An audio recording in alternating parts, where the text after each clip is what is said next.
Hey, everybody, welcome to another edition of Practical Pet Chat. So glad to be with you all. Lorin, there are so many things I always talk about in the pet world. What's on your mind today? I know we always have to meet ahead of time to discuss, to narrow down the millions of topics that we have to talk about, to think about what we're going to talk about on a particular podcast. We Um, could have been recording for about 3 hours already, but we could have. we Those, saved everybody. We yeah, saved those everybody. are actually the recordings we should make. Um, so I just had my groomer here, grooming my dogs, and it's interesting because I have them groomed. I have Yorkies. I have two of them. They're not real dogs. They don't look like real dogs. They don't act like real dogs. Um, and people make fun of them all the time because, they're 3 pounds. So they're guinea pigs that are bigger. But it was surprising to me how many people there weren't in my area that could provide me with the kind of a style that I wanted. And I have them done in an Asian fusion style, which honestly is so easy to do on a longer haired dog. It's not like on a Bichon or a Golden where you're trying to get that little teddy bear look kind of thing. This is really super simple. But because a lot of people don't get requests for it in this area, they don't do it on the norm. So my groomer comes in and grooms my dog. She's a former employee and she's also a friend, and we absolutely adore her. So we're happy to have her come in. But she comes in and grooms them, and the dogs love her, and then we're set for probably another 3 months, which people who know me from my store, my dogs were groomed weekly. Okay. So, going 3 months and them being the ragamuffins that they are by the time they're ready for grooming would be shocking for a lot of people.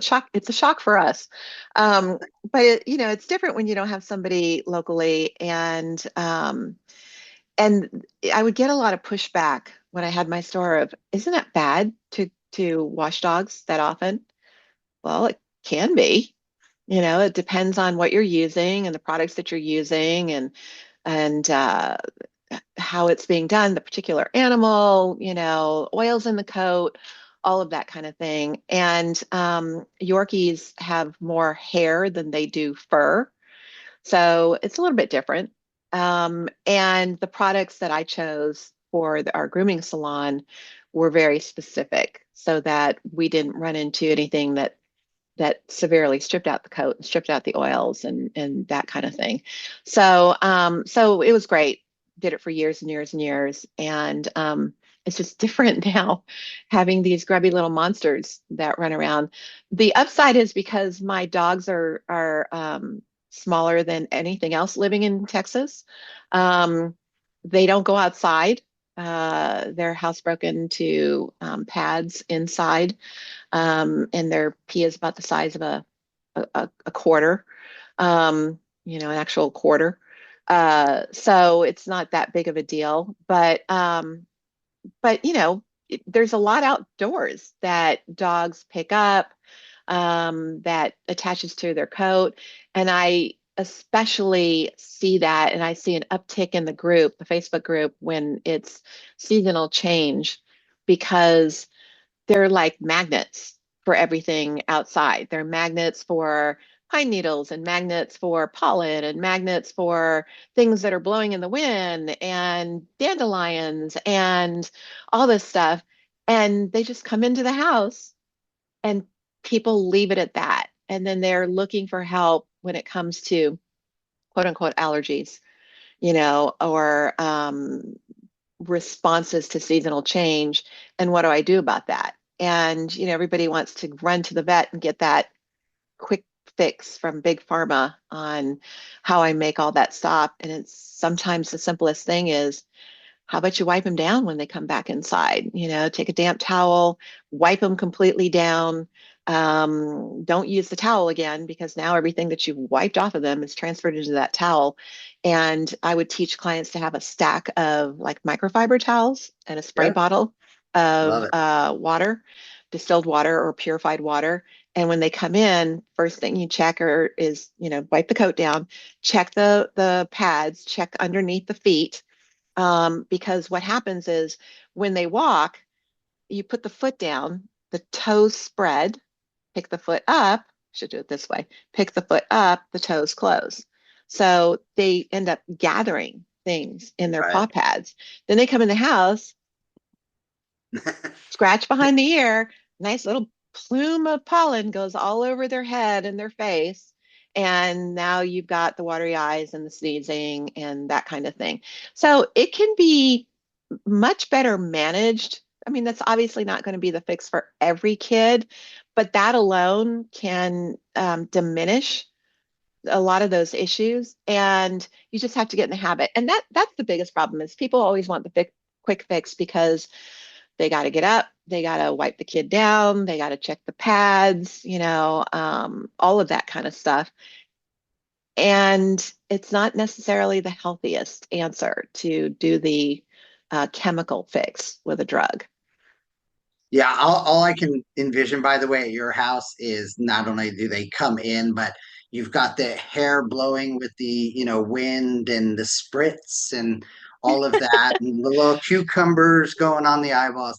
I love that. Also, by the way, Actually, that's true. Yeah. They don't yeah, come in um, because they don't go outside and walk around in that. But yeah, they get that as part of their normals. Doesn't everybody do that? yeah. Well, no, Belle is in the corner now, wanting to You go to have a your real dog. Yeah. But and I have to say too, by the way, Asian fusion style is my favorite. Isn't it Although cute? that's actually in my food preferences. Oh, Not sure Bella will rock an Asian fusion style, but I will think about that. And what's interesting is so I we go kind of the opposite. We don't do the grooming as much as I have with other dogs. And it's just one of those things that about, every 6 weeks or so, we try and have her, taken care of. But she's not someone we're going to do a lot of cutting and shaving. We've got a lot of shedding, which is a well, constant battle. because you have a So, husky.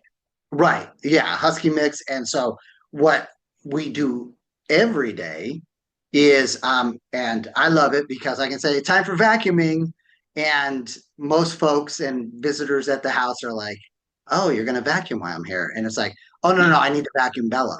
And we have that contraption that vacuums her and goes through and I love it and it's amazing. But um I do take Bella out, and to your point, when we're out on different whether if we're going hiking, we're just going for Hiking, right. walking, etc. And you see that, and I'm very sensitive to her pads because I also I make my own little balm to heal her pads and all that stuff. And I think that that's an added bonus of it forces me to check. And it's amazing how much stuff gets up in between there.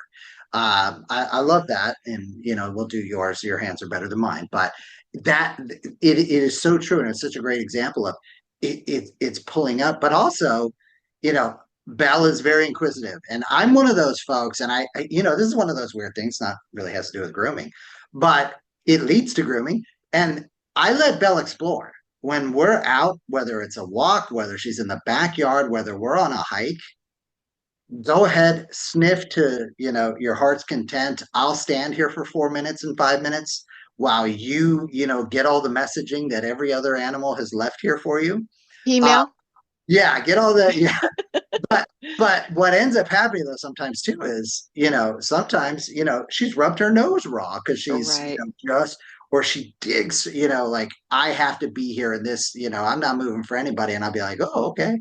So all of those different things when I'm coming back, I am grooming her, but I'm not grooming her maybe in the way that most people would think of, oh, you have someone come and this and that. No, you know this is just the regular everyday That's thing. maintenance. Yeah, that's That maintenance. I'm always, the whole time I had my store, it was always a surprise to me, and no matter how many times I heard it, that people didn't know when something had happened to their dog's foot.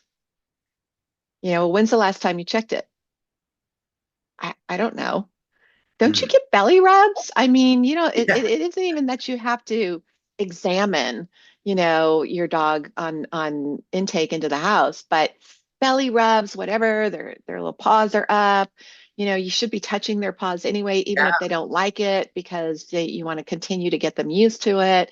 And it's such an opportunity to passively, with something positive by giving them belly rubs, to passively inspect them and make sure nothing's in the coat, make sure there's nothing in the skin, make sure they haven't picked up a foxtail, Yeah. or that's the other thing that surprises me, how many people don't know, have never seen a foxtail or don't know about them. And when their dog picks one up, it takes a vet, to do the removal because they never even knew they existed. And foxtails are so insidious. It's not just their pads, it's anywhere in the coat or skin, it's in the eyes, the nose, the ears, anything like that. And they're horrible. They're incredibly Yeah. painful.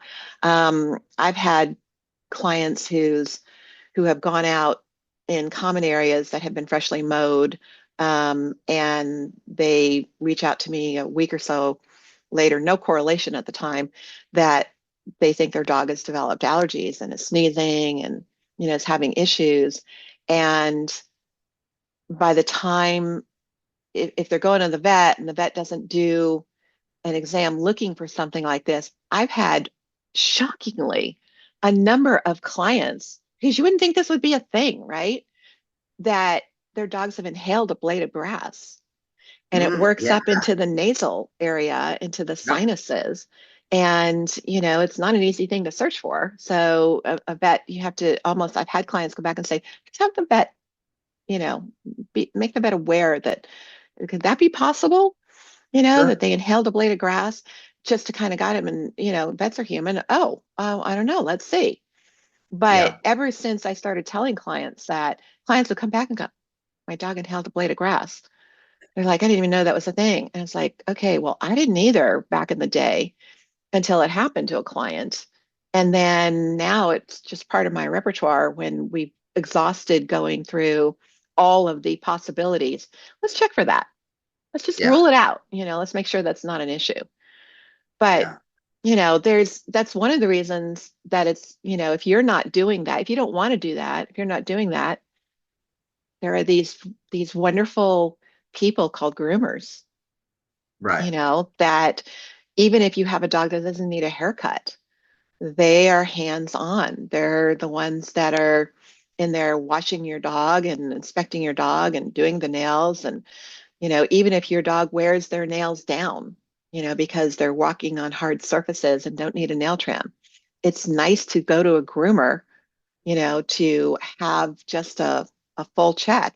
And I know for us, we've had instances in grooming that because of what we saw, we alerted the pet parent, I think you need to go Yeah. I see was. the vet. Yeah. I was just gonna say that's something I've known a number of different groomers, and the amount of stories they'll share Hmm. where they're part of that health team because they're hands on in many areas that a lot of pet parents aren't. But they're also looking, and one of the things when you were sharing about the grass blades being inhaled, things that get into the ears are Hmm. another thing quite often. And so it's that's that added bonus, like you said, of having an extra set of eyes because we don't always see anything beyond the perfect little angel in front of us. And a belly is kryptonite to me. So Right. sometimes I can't get past that belly. So I think it's really interesting. But it also brings up a good thing too, though, is communication with your groomer because not all groomers are the same. Right. I've done some really amazing ones, and then we've all seen the stories that are terrifying. Oh my God. It's because anybody can call themselves a groomer. And the numbers of people who go, okay, and don't ask them any questions. Maybe they don't know what to ask, but you could hang up your shingle tomorrow and call yourself a groomer. And if people call you and book appointments, you're set. Now, whether or not you get repeat appointments, remains to be seen. But the point is that there is no universal type of testing or schooling or requirements or anything like that. It may change slightly in, from one state to another, in degrees of, but it's terrifying. I mean, it's truly terrifying. So, it's a lot like taking your kid to boarding, taking your animal to boarding, and just, not investigating the place, not asking any questions, not talking to them, not asking to meet them, not going in first. I've shared before in another podcast that I interview my vets before, I'm gonna just bring a kid in. I do the same thing with groomers. I do the same thing, for anybody. You wouldn't hand your child over, maybe you would, I don't know, to daycare, without checking the people out and going and looking at the facility and going and, checking the owners and seeing if it's clean. How Right. clean is it? Because those things, a filthy dog that hasn't been cared for. And let me tell you, some of the horror stories of maggots and things like that under the coat that groomers have shared with me. And I'm like, wait, what? And they're like, oh, yeah, maggots. And I'm like, how does that Wow. even happen? And it And let me happens apologize to all because, those who are eating out there right now. but I mean, Wow. that's Oh, not the least of it. That's not the least of it. And yeah. it's like, oh my gosh, because people aren't hands-on into their animals. They're not like you and me. And if they don't want to be, or that's not their thing, that's fine. But let somebody, Right, right. take your kid Well, and in to somewhere. yeah, and I mean, listen, there are always different situations, and I've heard some of those stories, especially from some of the rescue organizations, and the groomers will go in and donate their time, and they'll Hmm. share the story. And I think the thing that jumped out at me is when you were saying that is I really want to let people know that that all can be fixed too. That's the beauty part Yeah, of this, right? With just some professional, attention there, and even not professional attention. These rescues have done some amazing things. You see the transformation before and after, and so this is all fixable. This is all addressable. Having that awareness, having the willingness to do that, really can make a huge difference. And I know in working with a number of the rescues they will tell me that the one of the more important things they do for animals that they're getting ready to be adopted out, the socializing, the health check, all the rest of that, is getting them to look healthy because you can look unhealthy with the matting and all the rest of it and be perfectly healthy. right. So I do love that. I have to share this though, because especially after you just ruined everybody's meal, I love. You're I won't, welcome. yeah, I won't be eating for a few hours. But I have to admit, I one of my secret guilty pleasures um, Hang is on a the second. Hang on a yeah. second. Okay. You who will eat and support cricket meal and black Yes. fly larvae, you wouldn't eat Uh, maggots? oh no, no. Listen, There's a I line. Wait a minute. there's a This is line. news. There's a line. Oh Yeah, my God. exactly. Breaking news. I'm sure one of the big networks will pick that one up. It's a thin line. I'm not gonna lie. But My yeah, line is way thicker. yours, okay. Well, at least we know where everybody's like. Drop an email to us, social media, wherever you want to post it. Where's your Where's your line? line? Yeah, where's your line in edible insects? But I will say this: I my guilty pleasure, creative grooming, and it's interesting because I have met some award-winning folks Yeah. over my time. And a few of them participated in creative grooming. And at first, I was like, oh my God, you can turn my dog into a panda? That's awesome. I'm going to take that. Right. And then, you start to go like, well, wait, does the dog want to be a panda or does the dog want to be a dog? Um, and so, but in working with a number of these people and I was asked to participate as a judge and give feedback in different contests and things like that, and it is really remarkable. what some of these folks can do. And I think to your point of there's just so many different levels of skill that you have to, talk to that groomer and be like, what's your skill level, but also what do you feel most comfortable with? What size dogs? I've had the situation at the groomer um, where my dog was just too big to be at that particular groomer's place. And, you know, their way of controlling the dog was to use a hook with the leash and, pretty standard for some of these places. She was so big, she pulled right out of that though when she got spooked. And so as you think about all these different things that you're trying to get in sync with, who's the right groomer? Are they comfortable working on a dog of your size? Do they know that breed? That's one of the other things too, because folks will say, I've got three dogs. I've got to have them all groomed at the same time, and I'll look and I'll be like, whoa, you do know that you don't ever want to shave that particular breed, right? But you're shaving your other two, so you're going to shave that third one. So there's a lot that goes into making these decisions on what you do, who you do it with, and where you want to go. But again, not gonna lie, I do love me some creative grooming.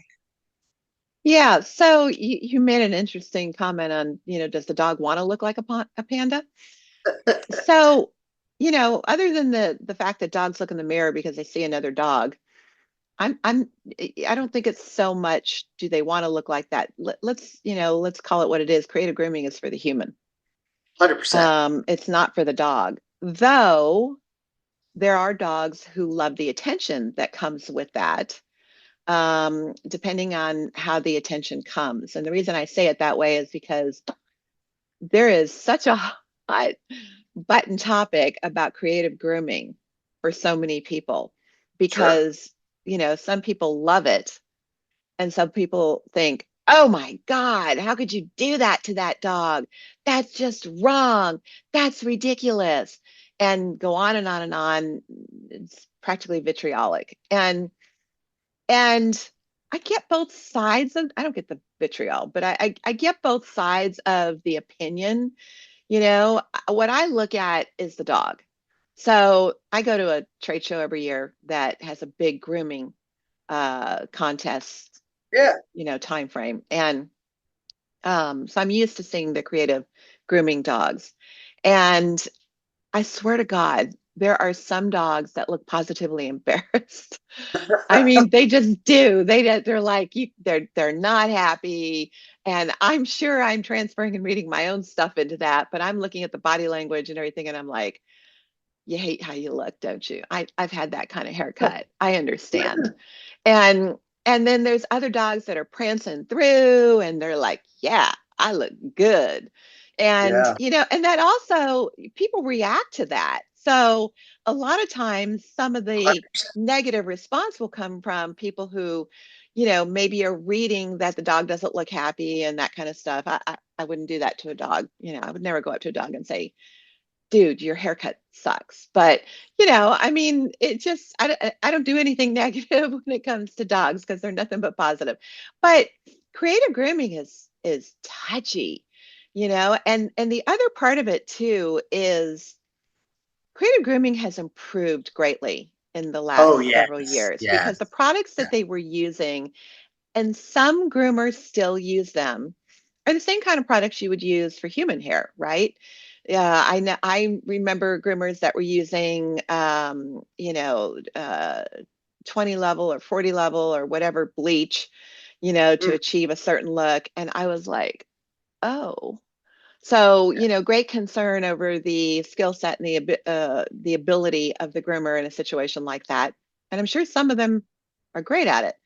Happily, products have evolved to where they're now much safer and they're much more user friendly for the varying skill set of the groomer. Groomers have to learn, and you learn by practice. And I'm much more comfortable with a groomer trying things with either chalk, when they're new, with either chalk or using those very safe, non-toxic type of products on dogs, that can achieve some of the same result, and they're just a little more user friendly. So when you're talking about the skill set, it isn't just, can you use a pair of scissors without cutting the fold, of the skin, or cutting into the foot, or, cutting hair badly, just hair grows, Right. cutting the skin. And I know horror stories Oh, galore, that are just, I can't even repeat them because they're just thinking about them upsets my stomach. Um, but again, so many people just turn their dogs over, and they don't ask anything. They're just that level of yeah. expectation.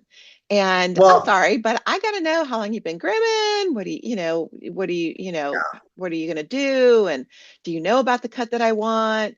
I always get right, nervous when somebody comes in and they have a long-haired dog and they want a teddy bear cut. And it's like, the hair isn't going to be right, cut into a teddy bear cut because that's not the kind of hair it is. And if a groomer doesn't correct that, you've got an unhappy client with an unreasonable expectation. And you've got a dog that is going to go through a bunch of machinations while the groomer just does whatever they're going to do and hope the owner is going to accept that.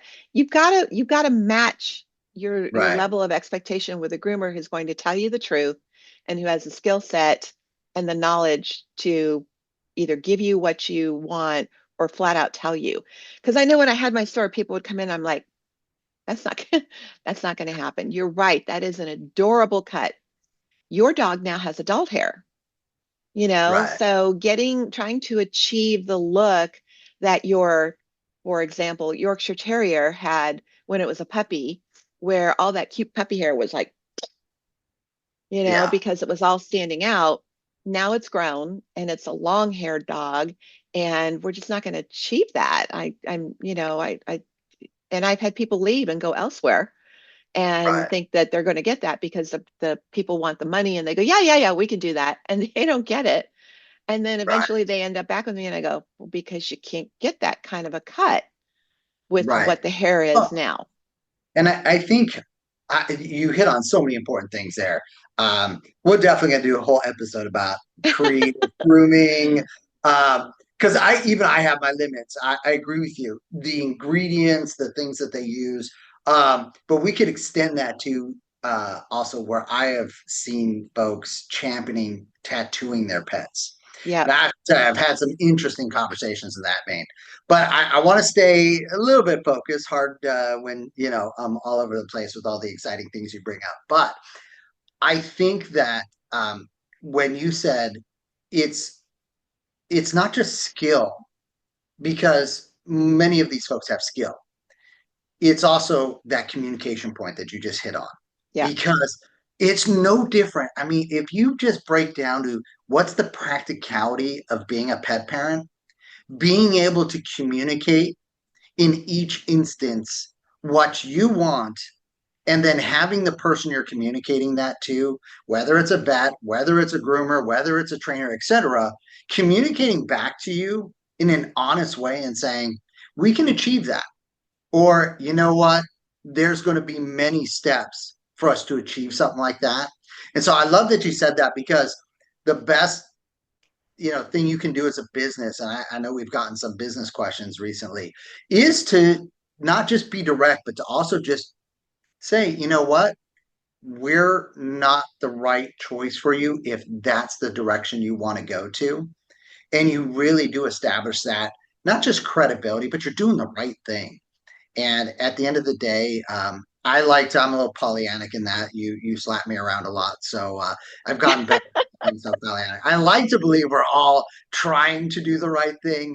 Um, I'm pretty sure if I call you and say I want to turn Bella into a zebra, you might have a few questions for me. But don't worry, Bella, you're not going to be a If zebra. it's short term and it's Halloween, something like that. No, but I honestly, I can appreciate well done creative grooming.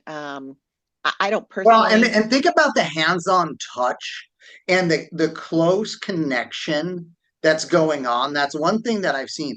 It's no different when, and I think, again, being the photographer, I own it. I love to elevate that connection that we humans have with pets. And so I had a lot of people push back in the same manner of like, why would you put that any animal, because we put all kinds of animals into outfits in the scene and all that. And I'd say never force one in. If they didn't like it, that wasn't going to happen. But there were so many, and I'm gonna do a quick call out to Chula because she was my star always. So many great stars. I had different props specifically for different pets that would come in because it was like we always finished every session with that. And I could see their excitement of like, "Ooh, here we go. This is my pedestal. Oh, this is my couch." They just knew. And, but it was always, I felt there was just such a great positivity in the room because we were all involved with it. Never had the skittish. The minute if we had a new pet, we would take our time and we would not, let's jump into the most difficult thing we could possibly do, right? You always ease into these things. And I think that close connection, that close quarter just builds a bond that, whether it's creative grooming or, the things I was doing with the photographer or anybody else, It they does, respond like you said. but If I creative walk up and go, grooming. "You're so beautiful," I saw a great video recently on one of the social media things where this rescue dog just was brought home new, and one of the family members, you know, it would just seem sad. One of the family members was just so beautiful, and just the dog just lit up and put its head up, and I was like, oh my gosh, that dog, it doesn't know the words. That dog knows the energy, Mhm. and that love is being beamed at it, and I love that. I love that. So The thing that's that with other creative, part of it. We all got to be more. What's so funny? We all got to be more tolerant in so many different things. Yet we don't extend that down to. I always laugh because you've seen the world's, and then I'll stop. But you've seen the world's ugliest dog contest. That's gone there's on no for such years. thing. Yeah, exactly. And that's the whole thing, right? Because when you see them, you're like, oh my God, that thing is adorable. Um, yeah, my wife and daughter, there's a particular senior dog that at this rescue, and maybe not senior dog, small dog, um, but it has the greatest smile, so unique. And every time I see this dog or they send me a picture, I'm just it lights up, and you just know she's like, yeah, I'm not perfect in the traditional sense, but I'm perfect as me. And that's what I like to put a button on that That's creativity. like the So Deadpool movie where they use that ugly dog in the Deadpool movie. That dog was yeah, phenomenal. I thought that that dog is dog was great. the coolest. Yeah, it stole the scenes.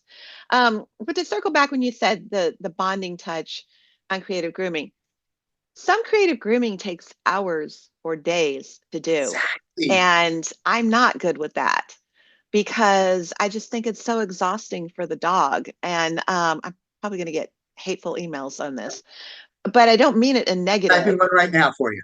Yes, well, for me, it always comes down to the dog, and Yeah. because creative grooming has to be done in a certain amount of time because hair grows, right? And colors fade, and that kind of thing. So you've got to condense that um, into a fairly short period of time. So I'm always concerned about that, but I overthink it and I'm hypersensitive, because for me it's truly read the dog. It's not the goal of the creative grooming. It is for creative groomers. For me, it's the goal of the happiness of the dog. Um, which talk about the clothing thing. So I had 12 dogs. And I was always somewhat surprised that I got this comment more than a few times. So is that your favorite dog? And I go, why do you ask? Well, because that's the only dog you dress up. And I go, actually, I dress up three or four of them. Why only three or four of them? Because the other ones don't like it. you Right. know? Right. And they're like, well, how can you tell? And I go, because when they're Yep. doing this and they're so excited to get dressed up and they're putting their head through their Yeah. shirt or their dress, and you can see the smile, you can read the whole body language is like, this is so exciting, this is so much fun, as opposed to the dogs that are like, I do not want to do this, I wish you wouldn't make me, I'm not going to be happy about it. The only one that I ever tortured was just this my cat Raisin. Who cats are funny. If they don't want to be dressed, they just sort of fall over. All over. Yeah. They're like paralyzed and Yeah. they fall over. And I just thought that was hilariously funny. And he let me dress him up in some of the most ridiculous outfits just for me, for my own. I didn't take him anywhere, Yeah. but for me. And then after we'd get done, he'd come over and nuzzle me and be like, "It's okay, mom. I know you have fun with it." And it's like, it took me a Right. while before I realized this is not really fun for you. So I'll stop. But he was a good sport about it. But yeah, however you bond with your animal is not wrong, provided the animal is getting something positive from it as well. Because that's what it is, right? It's a bond. Right. So however that comes together, whatever that falls under, if it's going for rides together, if it's going for hikes together, if it's dressing up, if it's playing, if it's, sitting on the couch together watching movies, whatever it is for you and your animals, then there's nothing wrong with it. Yeah. It's all positive as long as everybody is happy as they hang together doing that, and you can tell, Yeah. when your dog is like, I'm good with this. This is fun to do this with you. Right. Well, and I think there's that reciprocal circle of positivity and energy that happens Yeah, too, right? It's one of those things of you should be able to sense, are they tolerating it? Are they hating it? Are they really enjoying it? right. And the tolerating sometimes, That was raisin.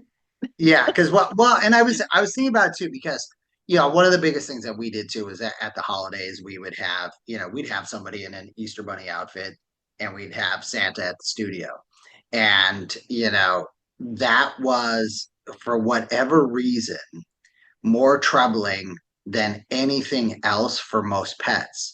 Just this fact of seeing Santa. something Yeah, mask and whatnot. And when you think about it, kids have the same reaction, yeah, and so it's just kind of one of those things. And we always would have fun with it. And I'll throw this out for all you photographers out there and all the rescues that do this during the holidays. Everybody doesn't have to sit on Santa's lap. You just right. create a scene in front of the chair and you have Santa looking over. That's a super cute, cool picture, right? So, to your point, as long as everybody's getting through it and not being harmed, not being put under undue, insane stress, there's ways for it to be beneficial. Sure. And I like that. I'm not sure because I did too. I've got such a list. People send me some funny videos now. Well, Um, while you're on the Santa thing, while you're on yeah, that Santa thing, yeah, in my store, the coolest things would happen every year. So Kelly, my husband, was Santa. And we had the full Santa suit and everything else. I And love it. we had a photographer scheduled and we did the Santa pictures every year. And he's such a good sport because we also had an Easter bunny outfit for him. And Nice. that was he hated that because it was a How full did we head never and work everything. together on that? Oh my God. And the Kelly costumes owes were me now. phenomenal. I'm gonna have So to bring it her was out. so funny because, these are customer dogs. So they would come in all the Yeah, time and all of them loved my husband. I mean, even dogs that weren't too sure about men, you know, were like eventually, because he would never force it, they would they would just be like, okay, you're cool. We like you. You're really and he would pet them and love on them and he would dress up as Santa. And you get the first from the right. dogs of, wait a minute, wait a minute, wait a minute, wait a minute. I don't know who this is. don't leave me with this stranger. And then it was so great to watch when he would, be sitting in the Santa chair or he'd squat down on the ground and they go and they'd sniff him. And then all of a Yeah. sudden you'd see tails start to do this. I know you. I know who you are. And he'd Love be it. like, hi, babies. And they'd be Yeah. like, oh, you know who you are. And it was so great because then you'd get a smile from the dog. They knew him and they got past the whole look of the whole thing. Or he'd pull his beard down, so that Uh, they could see who he was. And then they'd go, oh, okay, we know who you are. It was so great. It was so rewarding. First couple times, I mean, it truly made me tear up because you'd see this frightened dog be like, I don't know what's going on here and I don't want any part of it.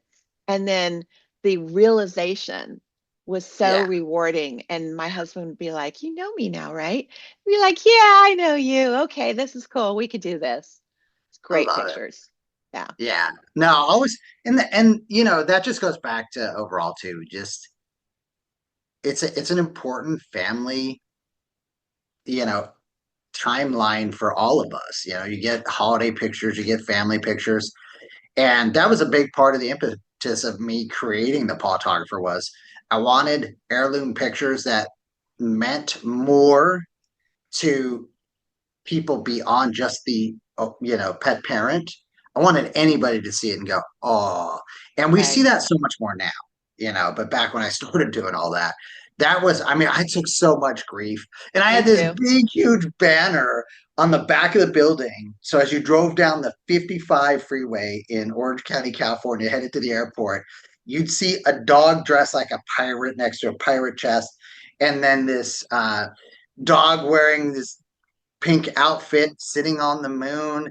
And people, I'd get so many, emails and texts and things like that of like, is that real? Did you really do that to it? And it's so funny now because it's the opposite, folks, oh, when's your next event and this and that. And while they're infrequent, I think, whether it's the creative grooming and all that, I think we're getting better. I think we're really that bond that you just hit on has really driven us to, okay, this is great, but let's make sure we're doing all of this in a better way. And I think, that's just generational, right? Every generation wants to do better for the next generation, or they should. And, hopefully we're getting there. Hopefully we're getting there. So, wow, we covered a lot of stuff. You really got me going on this today. This is great. Yeah. Well, we still have to continue. We're doing this series of all the caretakers in your pet's life. So, Yes, we need the pet to care go move team. on to, yeah, the caretaking team. We need to move on to boarders and pet sitters and dog walkers and veterinarians and all of those are going to have to be other episodes, I think. Yeah, no, and there is so much more. And again, for all of you out there, who's a part of your care team? Let us know because Lauren Yeah, and who I did would we leave love to. out? Yeah, there's got to, and that's the thing too. There's got to be people. By the way, I had someone mention to me, "Oh, well, you know who's the most valuable part of my care team?"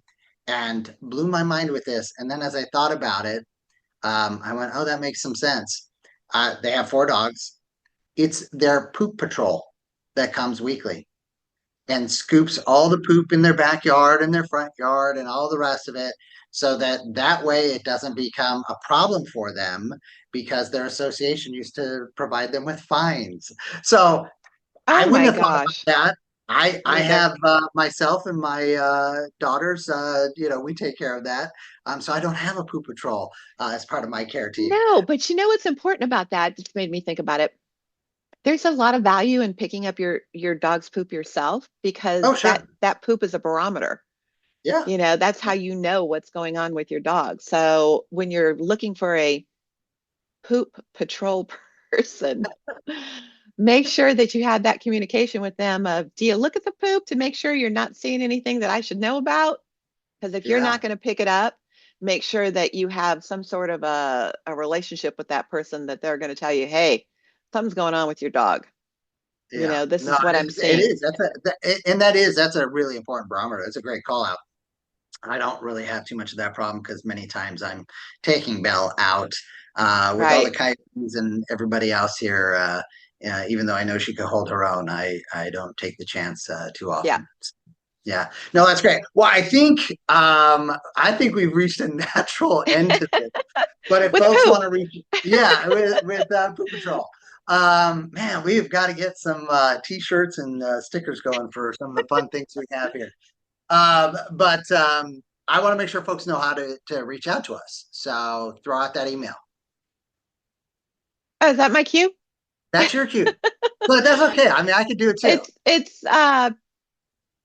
It's petchat@gmail.com. Practical Pet Chat Oh at yeah, practical gmail.com. pet chat at Yep. gmail.com. I blanked there for Yep. a second. Segue That's a was not in my head. that So was yes, that's a it's you're practical. perfect, as Kelly will tell me. No, So practical pet that's chat at gmail.com. It's practical pet chat, singular, at gmail.com. So if you have questions, comments, rants, anything like that, feel free to send them our way. And please subscribe to us on your favorite platform. It helps our reach.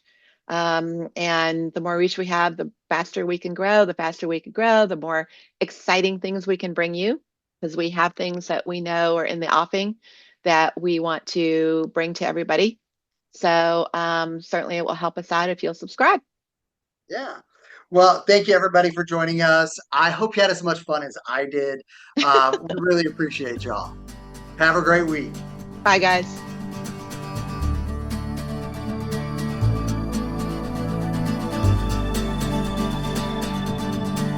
The content of this podcast is for informational purposes only. It is not intended as, nor should it be construed as, professional medical advice, diagnosis, or treatment for your pets. Always seek the advice of a qualified veterinarian with any questions you may have regarding your pet's health or medical condition. Never disregard professional veterinary advice or delay in seeking it because of something you have heard on this podcast.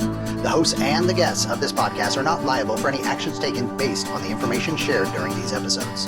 Any reliance on the information provided is solely at your own risk. Copyright 2025 Practical Pet Chat, all rights reserved. Unauthorized duplication, distribution, or reproduction of any content from this podcast, including but not limited to audio, scripts, and show notes, is prohibited without prior written consent. The opinions and views expressed by the host and guests are their own and do not necessarily reflect the views of Practical Pet Chat.